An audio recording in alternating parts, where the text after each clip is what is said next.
Naimbag manan nga rabi tayo amin kakabsat.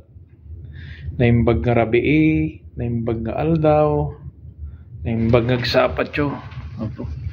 Malimman dito yan, sumupngat manan.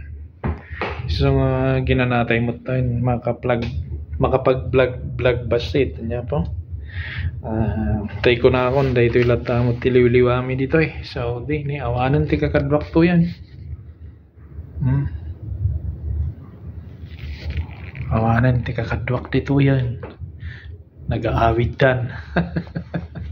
Naudi ni manong lakay mga 10 minutes pa sa tayo pa agawid. Iso nga tay kung kunatay manan habang napigsa tay pay agtrabaho tay laang. Oray nun niya ti kung kunadad tan tay mas asar. Dahito yung edad tayo 54.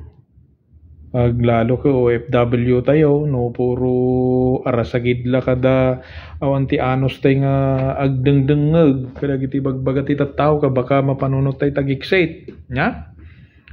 Kasla datay may isa nga kadwami katawon launay ka gayema kad kadwak pwede nga agjagjaging kung pinapag natibigat gaputag katawon ng gamay nakagraduar mo dagiti anak nan ke agsakit mo to ulo na kadagiti kadwana nagiksitan.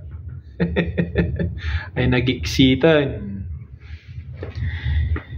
kasi advantage lang dagiti kwa tattao nga nakapundo da gamin nagijayan kakabsat dayati ka nagpaisuna tanari ka matagiksit no adapay la dagiti obligasyon tayo sa maysa no agiksit kan agistay ka ti Pilipinasan na ibaga tayo mga basi magatang mau makapagnegosyo ka mga kunada ngem no adapay lang magbasa nga suportaran kasla na rigat pay adya ka kapanunuta la dayjay nga balag iksit tayo no nagitanak kada pagubraan dan.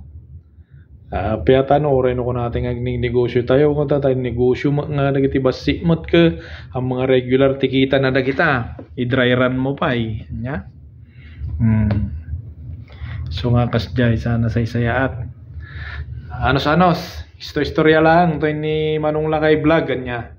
So nga kakabsat ang kay mamumang dengdengeg dito yan ti vlog ni Manong Lakay OFW Ilocano OFW Bernard Tubera Gabaon nya. God bless everyone hanggang sa muli.